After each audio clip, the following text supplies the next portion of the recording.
Nous méditons l'Évangile selon saint Luc, chapitre 12, versets 49 à verset 53. Pensez-vous que je sois venu mettre la paix sur la terre? En ce temps-là, Jésus disait à ses disciples, « Je suis venu apporter un feu sur la terre, et comme je voudrais qu'il soit déjà allumé. Je dois recevoir un baptême, et quelle angoisse est la mienne jusqu'à ce qu'il soit accompli. Pensez-vous que je sois venu mettre la paix sur la terre? Non, je vous le dis, mais bien plutôt la division. Car désormais, 5 personnes de la même famille seront divisées, 3 contre 2 et 2 contre 3. Ils se diviseront le père contre le fils, et le fils contre le père, la mère contre la fille et la fille contre la mère, la belle-mère contre la belle-fille, et la belle-fille contre la belle-mère. Prière. Seigneur, je crois fermement en toi. Je crois que tu es présent ici, à côté de moi, au moment où je me mets en ta présence. J'espère en toi. J'espère en ta vie éternelle. J'ai confiance que tu vas me guider aujourd'hui vers cette vie éternelle. Ô Seigneur, je t'aime, par-dessus toute chose, plus que moi-même. Mais augmente en moi cet amour. Donne-moi de n'aimer que toi, et d'aimer tes créatures, parce que toi tu les aimes. Demande. Seigneur, fais-moi vivre la croix avec toi. Réflexion point numéro 1. Le feu et le baptême. Jésus nous parle d'un feu à allumer, d'un baptême à recevoir. À quoi fait-il référence? Ce feu et ce baptême sont en effet ardemment désirés, tout en étant redoutés. Le Christ voudrait qu'il soit déjà allumé, mais c'est bien l'angoisse qui l'habite en y pensant.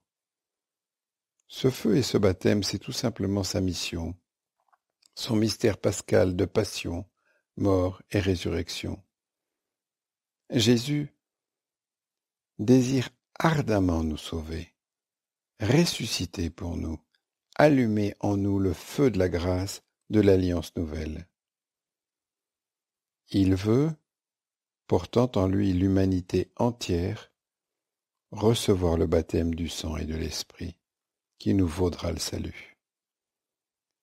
Mais quelle souffrance devra-t-il endurer pour cela? Gethsémani, la flagellation, les clous. Contemplons le cœur du Christ déchiré par le désir de nous sauver et l'angoisse de la souffrance. Point numéro 2. La division.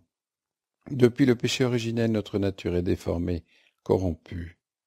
Nous désirons le mal pour atteindre le bien, nous tombons si facilement dans l'égoïsme et l'orgueil.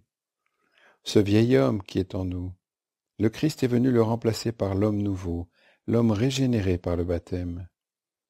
Toutefois, notre nature déchue résiste et combat. Voilà d'où surgissent tant de divisions. L'Évangile, vécu en plénitude, est toujours source de contradictions et de divisions. Jésus le sait, et il prévient ses disciples. Le Dieu d'amour qui vient sur terre apportera le glaive, la division, le combat, car notre vieil homme ne se laissera pas faire.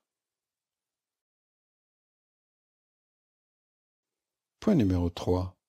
C'est au fond le paradoxe de la vie chrétienne. Une vie qui promet en même temps le bonheur et la souffrance, la paix intérieure et la division, la joie et l'angoisse. Ne cherchons pas, nous dit Jésus, aujourd'hui, une vie à sa suite, sans renoncement, contradiction et souffrance. Ne cherchons pas une vie qui serait pacifique, tranquille, paisible et douce. Notre vie comme celle du Christ est une vie de désir ardent, une vie embrasée par le feu de la grâce qui brûle et réchauffe, exalte et fait souffrir, réjouit et purifie. Une vie où nous sommes crucifiés et ressuscités avec le Christ, notre seul modèle, notre unique amour. Dialogue avec le Christ. Seigneur, toi qui es venu enflammer la terre par ton amour, embrase tout mon être de ta grâce.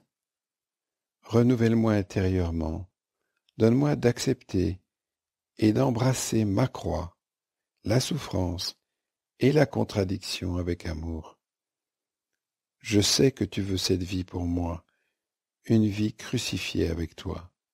Ne permets pas que la peur de la division et de la douleur m'éloigne de toi.